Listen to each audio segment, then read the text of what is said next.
This is the first in a series of videos we propose to help with the business planning for new business startups. So if you like, this is our guide to the business plan. There's nothing new or original in what we're proposing to say. It's the same stuff as you'd see in any start your own business book. And I would actually recommend that if you're serious about setting up your own business, get yourself a good start your own business book in your local bookshop and follow the instructions. But anyway, I plan to give you an outline of what would constitute a good business plan and what are the elements of it.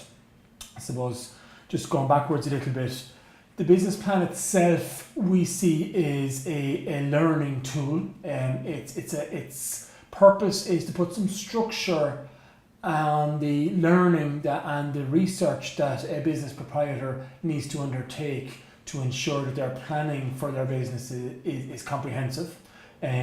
It's organised in a particular structural way to ensure that you cover all bases. I plan to go through the various chapters and sub-chapters in this presentation so that you'll be able to get a good overview of what's required. The style of a business plan should be directed towards what I describe as a skeptical ignoramus. So I suppose the first thing is it's the person reading it should be presumed to know nothing. So you should have to spell out everything. Don't presume previous knowledge. Don't presume somebody gets what you're saying. The discipline of taking it out of your mind and putting it on paper is a very good exercise. It's good for you as a business promoter to help you articulate what it is you're thinking, and to take it out of your mind and put it on paper also forces you to maybe tidy up some of the woolliness of decisions that maybe in your own mind it might seem clear, but when you're asked to articulate it on paper and put it down, some of the maybe decisions that you need to make are identify themselves, some of the key dilemmas that you might have in your head or the areas that you've kind of left vague. It forces you to address them and take on the necessary research to deal with that.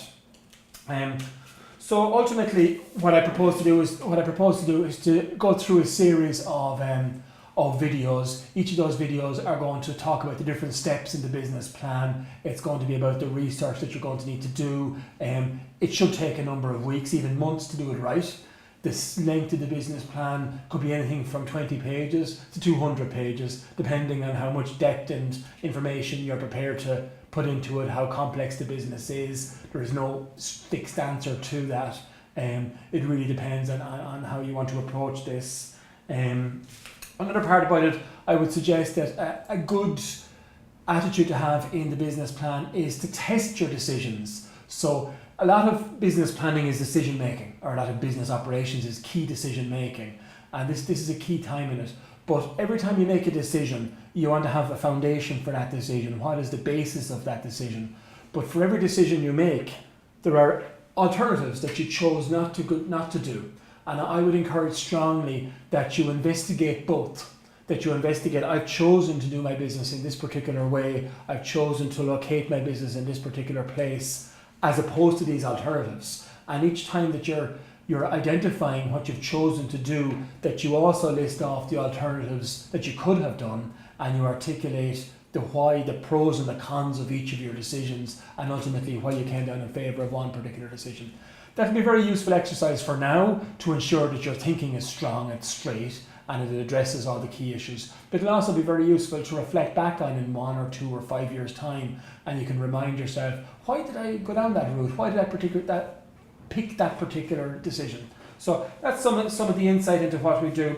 I suppose another key point about the business plan, I would say, is its purpose is a kind of feasibility analysis. So its purpose is to decide, is the business a runner? Is this really going to work? It should ask tough and hard questions of you, the business promoter, and of the business concept itself, and whether it is going to be a runner. But ultimately, at the end of the business plan is the time to make the decision as to whether it's a runner or not. Too often I think people drop the idea too quickly, or become convinced that an idea is a successful idea too quickly. So you can do either things. I would suggest try and treat the process of preparing the business plan objectively, and then at the end of it, come to your decisions. Is this a runner or not?